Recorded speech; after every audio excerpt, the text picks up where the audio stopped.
We've all encountered them. People who are absolutely convinced of their own expertise despite clear evidence to the contrary. The colleague who confidently derails meetings with misguided suggestions. The family member who becomes an instant expert after watching a single documentary. The internet commenter who argues with actual professionals. What drives this peculiar disconnect between confidence and competence? The answer lies in a fascinating psychological phenomenon discovered over 2 decades ago. In 1999, social psychologists David Dunning and Dunning-Kruger published a groundbreaking study that would forever change our understanding of human cognition. Their research identified a cognitive bias that now bears their names, the Dunning-Kruger effect. This phenomenon explains why the least skilled individuals in a domain often dramatically overestimate their abilities, while true experts tend to underestimate theirs. As Dunning himself put it, the first rule of the Dunning-Kruger Club is you don't know you're a member of the Dunning-Kruger Club. Today, we'll dive deep into this psychological phenomenon that affects us all to some degree. We'll explore its origins, mechanisms, real-world examples, and most importantly, how to recognize and overcome it in ourselves. Because the greatest paradox of the Dunning-Kruger effect is that the people most susceptible to it are typically the least likely to recognize it in themselves. The discovery of the Dunning-Kruger effect began with an unusual bank robbery. In 1995, MacArthur Wheeler walked into 2 Pittsburgh banks in broad daylight with no disguise, robbed them, and walked out. When arrested later that night, Wheeler was genuinely shocked to learn that surveillance cameras had captured his image. "But I wore the juice," he protested to police. Wheeler had covered his face with lemon juice, believing it would make him invisible to security cameras based on his understanding that lemon juice could be used as invisible ink. This remarkable case caught the attention of psychologist David Dunning, who was fascinated by Wheeler's profound misunderstanding and complete confidence in his flawed logic. It led Dunning to question, how could someone be so incompetent that they didn't even realize their incompetence? He partnered with then graduate student Dunning-Kruger to investigate this phenomenon systematically.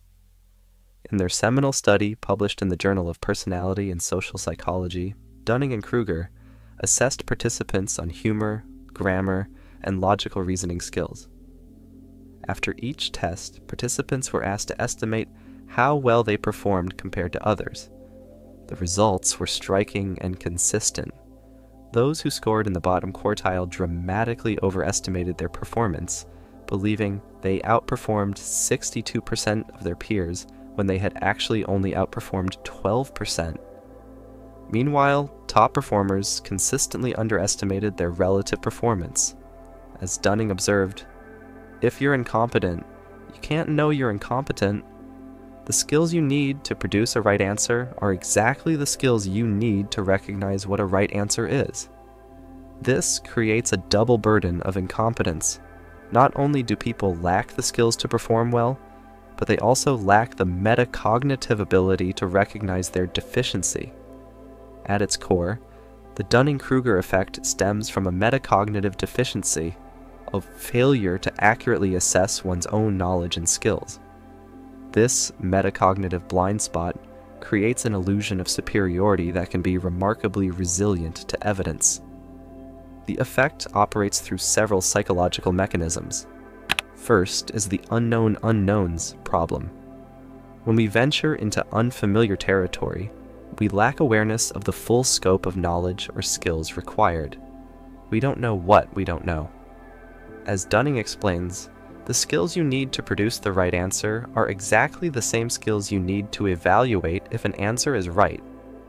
If you lack expertise in a domain, you also lack the ability to recognize expertise, including the absence of it in yourself.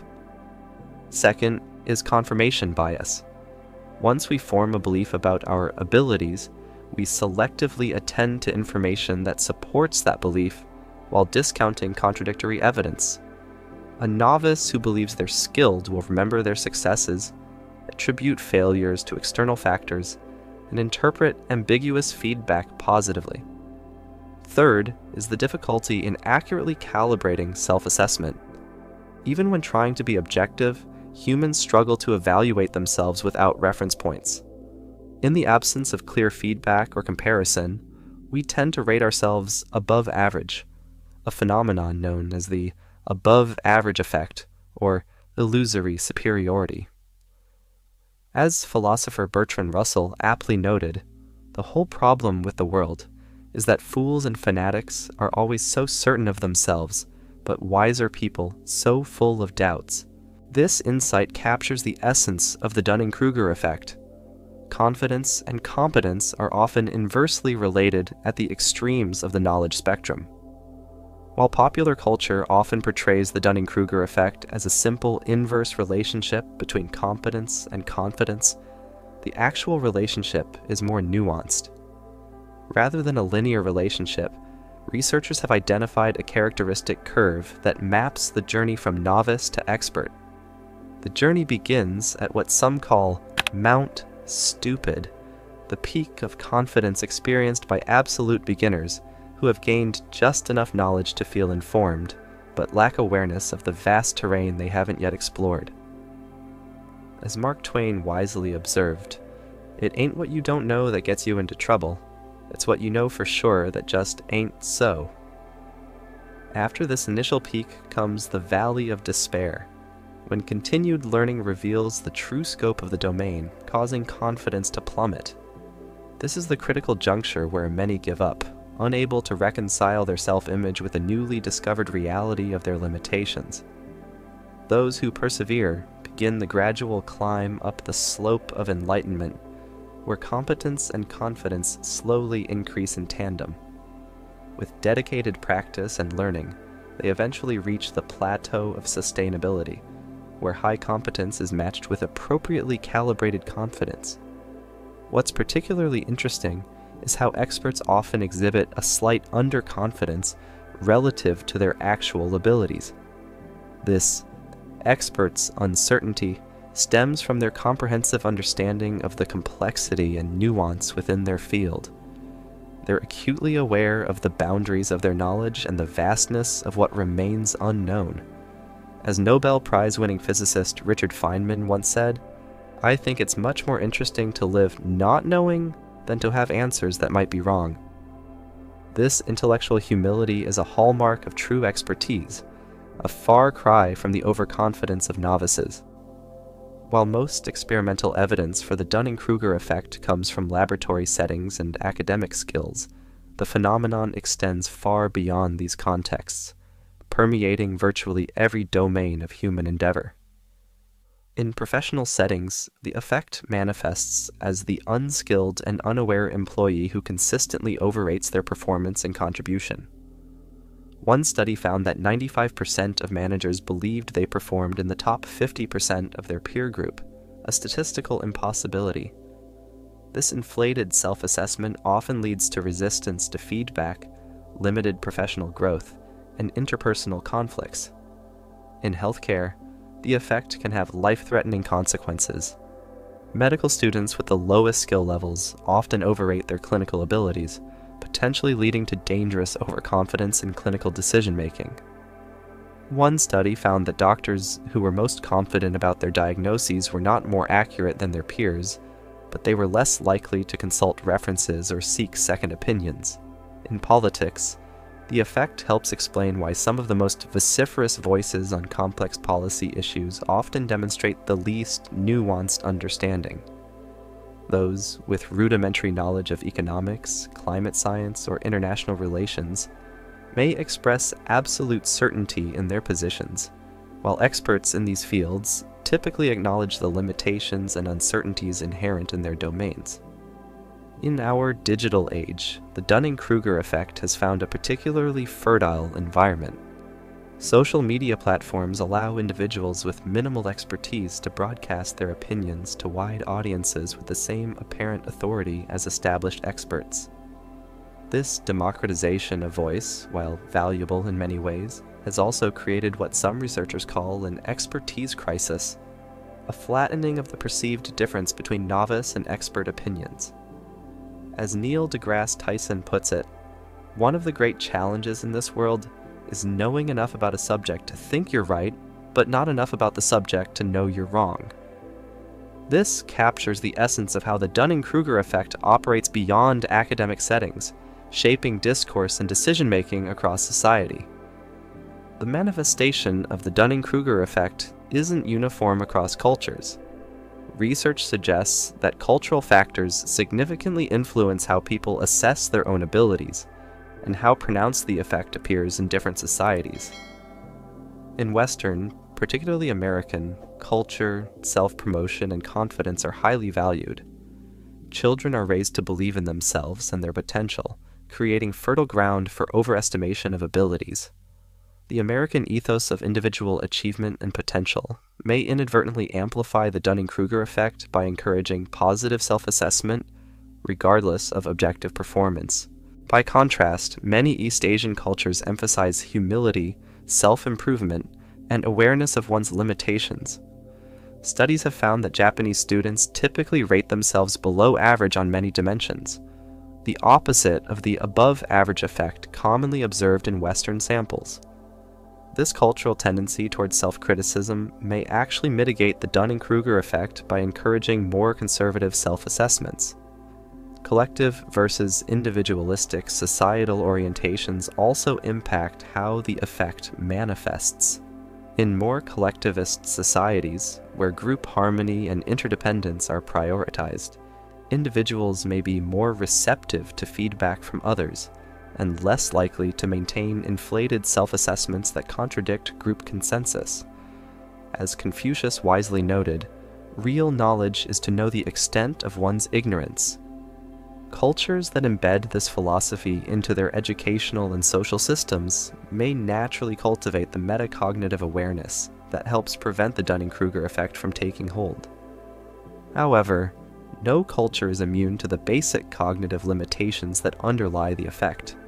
The fundamental challenge of not knowing what you don't know transcends cultural boundaries, even if its expression varies across different societies.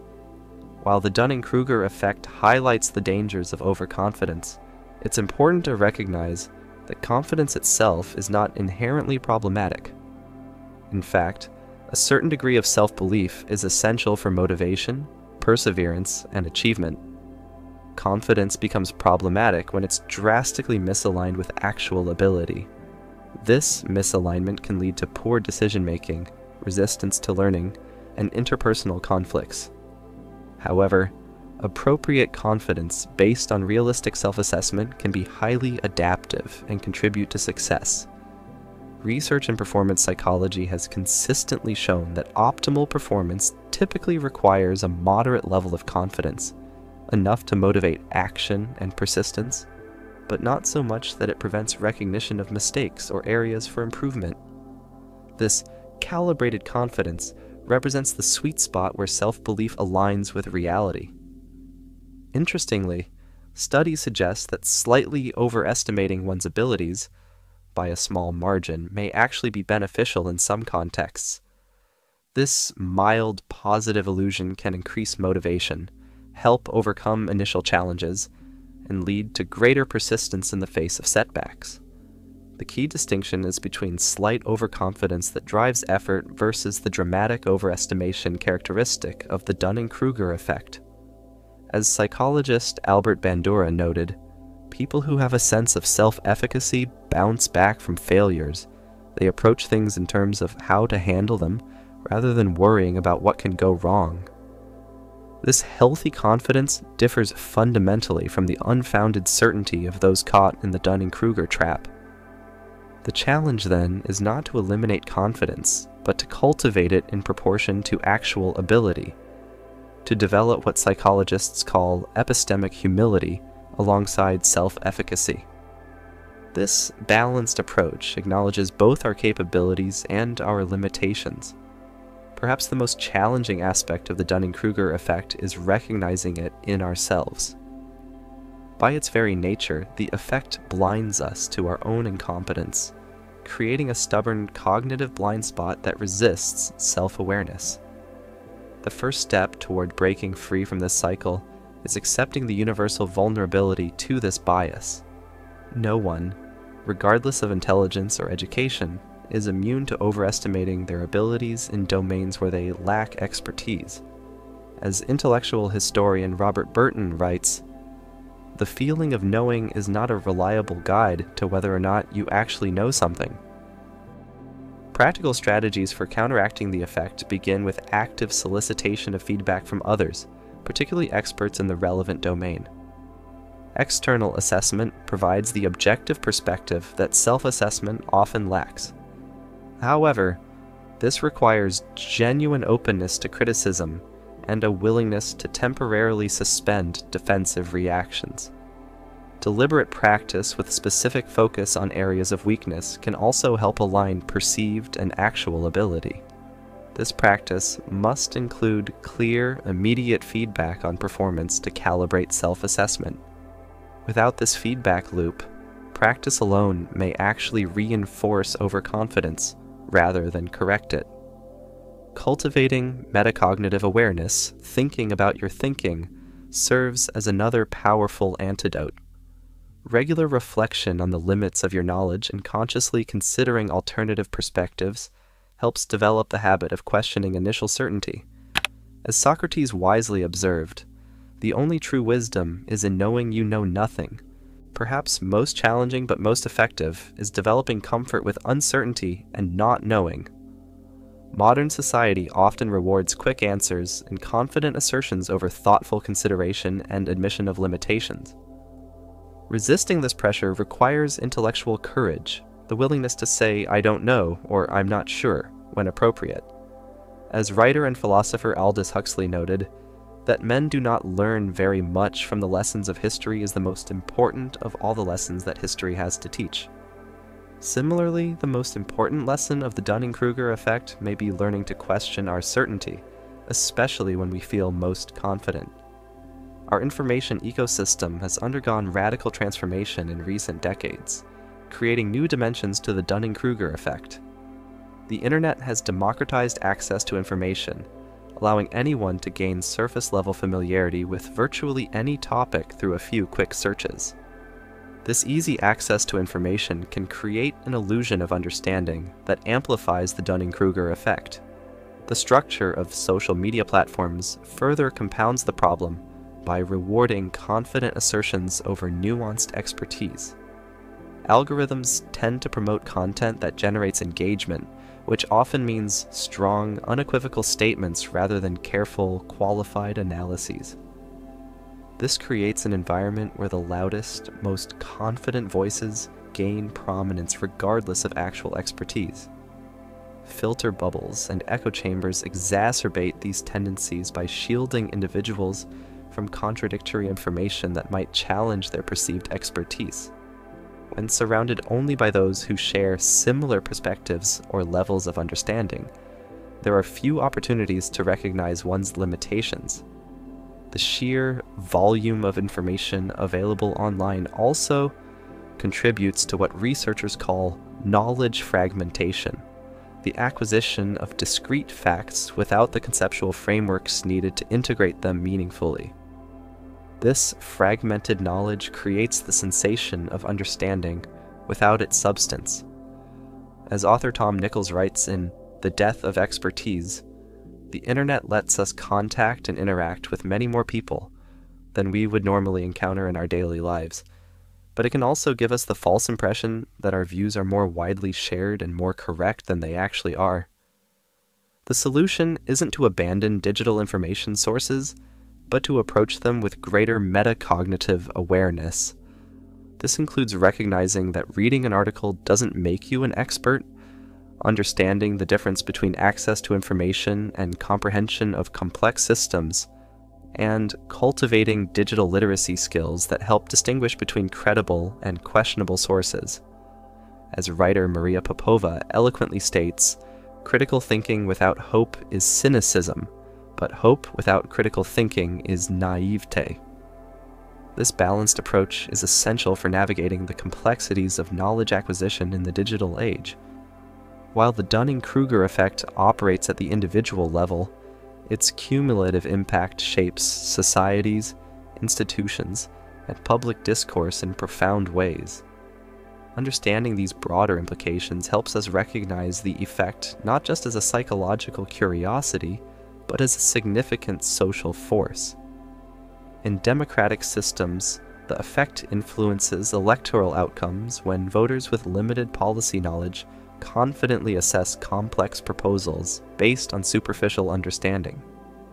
This can lead to support for simplistic solutions to multifaceted problems and vulnerability to populist rhetoric that offers certainty in place of nuance.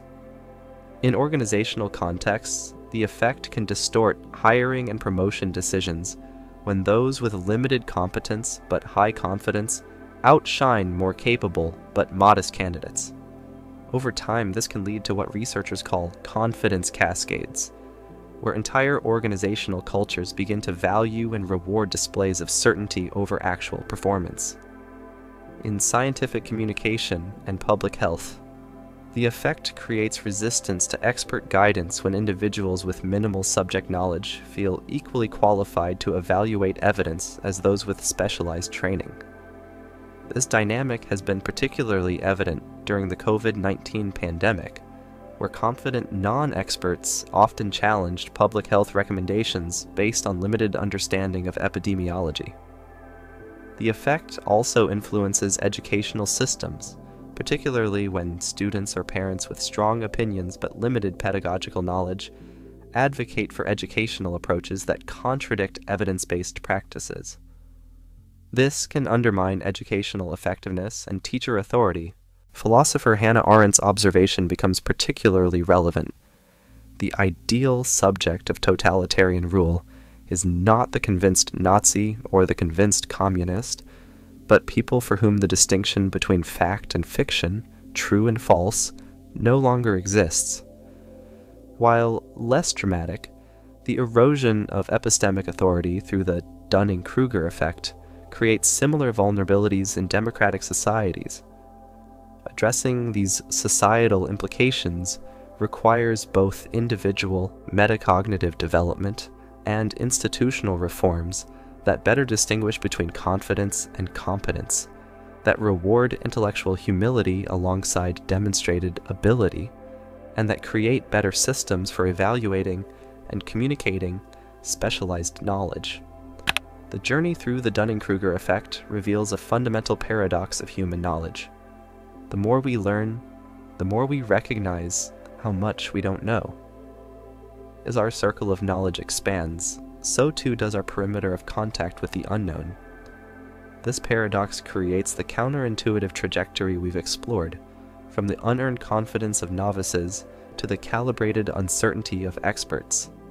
It explains why true mastery is often marked not by absolute certainty, but by comfort with complexity, nuance, and the limits of current understanding. Understanding the Dunning-Kruger effect offers us a powerful lens for self-reflection and intellectual growth. It reminds us that the path to genuine knowledge begins with recognizing our limitations and embracing the discomfort of uncertainty.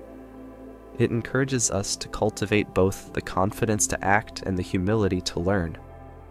As we navigate an increasingly complex world filled with confident voices offering simplified certainties, the awareness of this cognitive bias becomes ever more valuable. It helps us distinguish between hollow confidence and earned expertise, both in ourselves and in others. Perhaps most importantly, understanding the Dunning-Kruger effect inspires a more compassionate view of human error.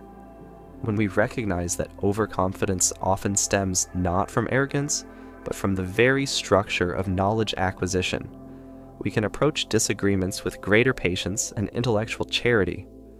In the words of physicist Richard Feynman, "I believe that a scientist looking at non-scientific problems is just as dumb as the next guy."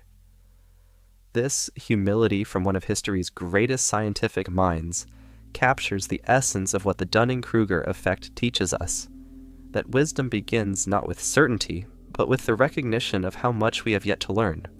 By embracing this paradox, that knowledge reveals ignorance, that understanding unveils complexity, we open ourselves to deeper learning, more productive discourse, and a more accurate calibration between confidence and competence. And in doing so, we take the first step in overcoming the very bias we've been exploring.